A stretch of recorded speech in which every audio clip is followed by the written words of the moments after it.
kita tahu yang namanya direksi dan komisaris itu bisa aja kerja tapi nggak digaji.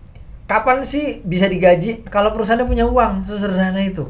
Sekarang kita tahu isu boykot di mana-mana. Betul. Iya kan? Bisnisnya baik-baik aja, nggak ada hubungannya misalnya dengan isu ke Gaza. Iya. Ya. Tapi ketika tahu pemegang saham atau ownernya itu berkontribusi ke Israel, itu jadi diboykot.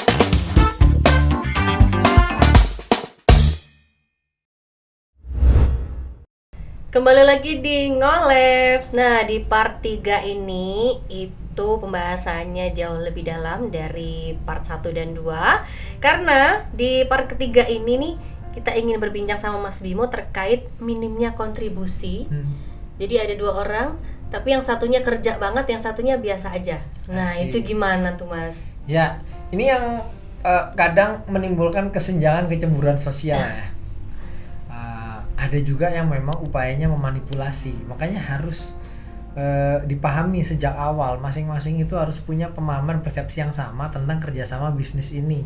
Jangan waktu udah jalan terus kemudian baru komplain gak adil, gue yang kerja, gue yang capek, dapatnya sama, gitu kan ya.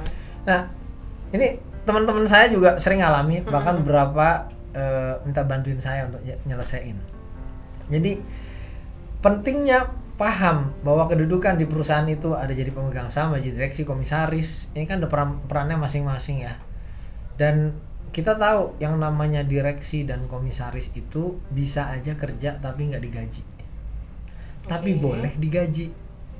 Nah ini ya, jadi bisa nggak digaji tapi boleh digaji. Kapan sih bisa digaji? Kalau perusahaannya punya uang, sesederhana itu. Jadi kalau di awal pada nggak terima gaji ya karena perusahaannya belum punya uang. Ya, awalnya kadang jernihnya kayak gitu, modal masuk kita belum pada gajian ya, nah kalau udah untung baru dibagi gitu. Tapi kemudian ketika sudah well established sudah ini, maka siapa yang punya peran bukan hanya pemegang saham ya, tapi juga jadi direksi atau jadi komisaris dan kerja secara aktif, sebenarnya mereka boleh untuk digaji dan sebaiknya memang digaji, apalagi kalau perusahaan itu sanggup. Gitu. Masalah mereka semua jadi pemegang saham, perusahaan untung nanti bagi-bagi dividen, itu lain soal. Jadi jangan kemudian yang nggak kerja juga ikut digaji, itu bisa timbul kecemburuan. Yang digaji yang kerja saja. Gitu jadi untuk dong. direksi yang memang nggak bekerja, kalau misalnya ini ya boleh nggak digaji? Boleh nggak digaji, dia namanya sebagai direksi. Tapi idealnya kalau nggak kerja jangan jadi direksi. Tapi kalau misalnya dia kerjanya kayak cuman seminggu berapa kali gitu, hanya untuk store muka doang gitu, gimana? Apakah wajib digaji juga ataukah gimana? Ya, yang dilihat itu adalah peran dan juga sesuai fungsi di organisasi perusahaan, Mbak. Tadi kita sempat ngobrol ya. Kalau misalnya dia sebagai owner atau pemegang saham ngasih masukan, ngasih advice atau datang ngunjungin aja gitu ya. Dan dia nggak punya peran strategis sebagai direksi yang ngurusin operasional day to day, ya nggak perlu dia dibayar karena kehadiran gitu ya. Tapi kalau dia sebagai komisaris misalnya, komisaris kan cuma ngawasin, nggak harus kerja tiap hari juga. Mau dikasih insentif yang mungkin bentuknya bukan gaji, tapi misalnya per datang dikasih atau dia dapat fasilitas apa, ya boleh-boleh aja gitu. Oke, baik. Sekarang kalau misalnya tadi kan di akhir part 2, tadi kan saya bilangnya yang pertama minim kontribusi, yang kedua itu kalau misalnya salah satu ada yang kena kasus.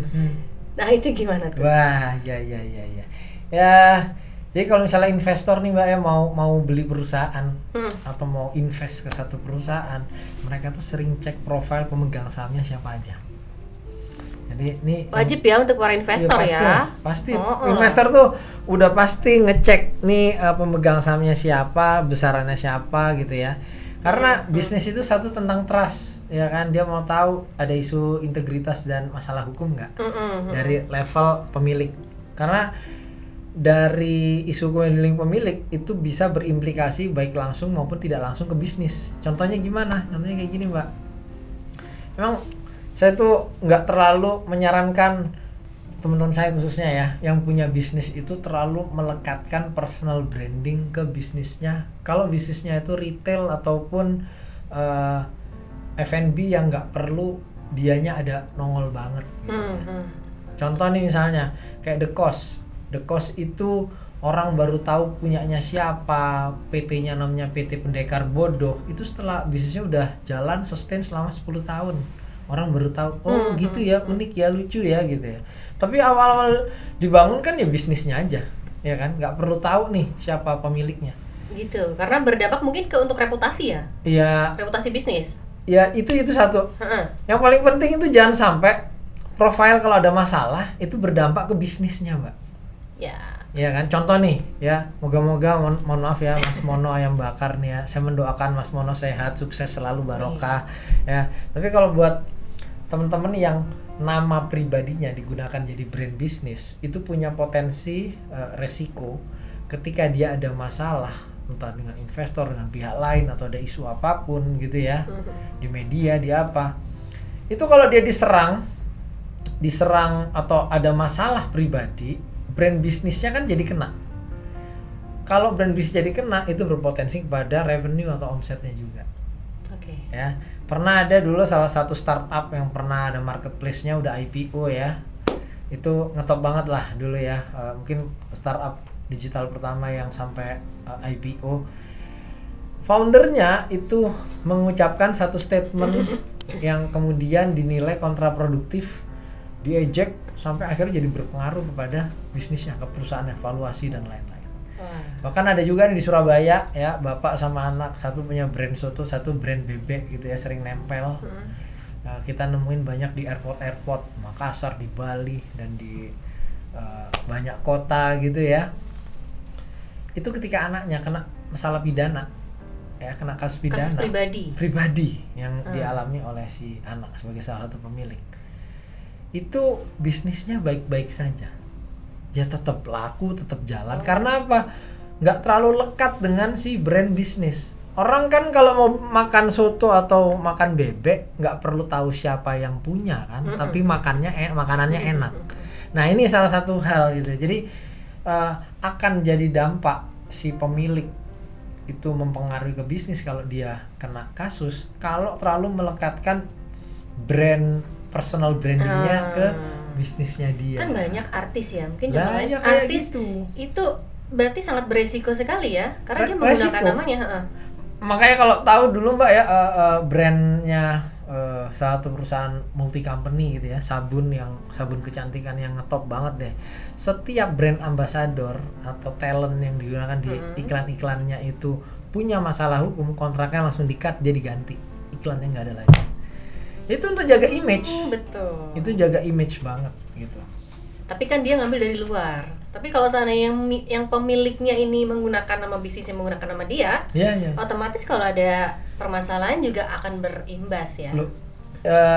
Contoh deh yang paling rame, pernah ingat kasusnya, walaupun saya dengan segala hormat ya, waktu Paytrend itu lagi bagus-bagusnya, Ustadz Mansur pernah diserang gitu ya, diserang atau apa, kontennya viral dan segala macam, itu berimbas kepada Paytrendnya. Ya karena orang sudah tahu lekat sekali sosok atau personal branding Ustadz Mansur terhadap bisnisnya. Ya, walaupun sebenarnya ini nggak ada hubungannya loh ya, nggak ada hubungannya. Jadi penting kalau misalnya memisahkan isu personal branding dengan corporate branding. Ya. Kalau di isu lain, apakah tindak pidana yang dilakukan oleh satu pemegang saham itu bisa berimplikasi ke bisnisnya nggak? Nah, ini kan pertanyaan selalu gitu nih. Walaupun itu urusan pribadi gitu ya. Itu tidak ada implikasi langsung, nggak ada hubungannya langsung nih. Bahwa kalau misalnya kan pernah ada kasus hotel ngetop deh, pemegang saham pemilik bisnisnya itu nembak orang sampai meninggal gitu ya. Nembak orang meninggal, apa kemudian hotelnya tutup? Enggak. Enggak, karena nggak ada hubungan langsung. Tapi kalau misalnya ada investor atau publik melihat dan mengetahui hal itu kan dampaknya saja, gitu ya. Tapi kalau misalnya secara langsung sebenarnya nggak ada. Karena bisnis ini lagi-lagi tentang trust gitu ya, tentang kepercayaan. Sekarang kita tahu isu boykot di mana-mana. Betul. Iya kan?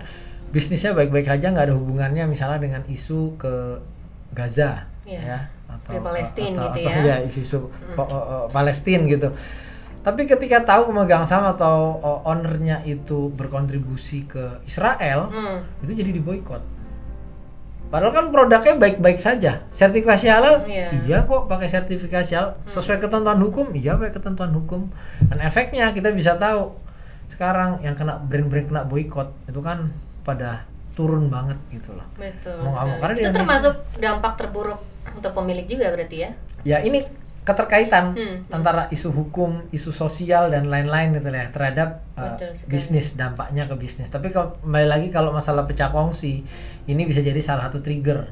Kalau misalnya ada satu orang pemegang saham atau pemilik bisnis itu kena masalah hukum, biasanya akhirnya isunya dilokalisir atau bahkan dihilangkan dulu. Gitu. Oke, jadi bisnis kamu bisa bersih ya. Tapi kalau misalnya partnernya itu bermain kotor, ya efeknya bisa tsunami. Bisa salah satunya kayak tadi tuh boykot ya. Ya, ya. Oke. Di part selanjutnya nanti kita akan membahas tentang pentingnya perjanjian di awal bisnis. Kalau nggak mau ribut, ya harus clear semuanya. Itu nanti nggak boleh kita bikin bisnis yang terpisah dari kerjasama ini, tapi bisnisnya sejenis. Karena apa? Potensi akan menjadi kompetitor kan. Bahkan ada stigma sekarang, bisnis di generasi awal itu bagus gitu ya.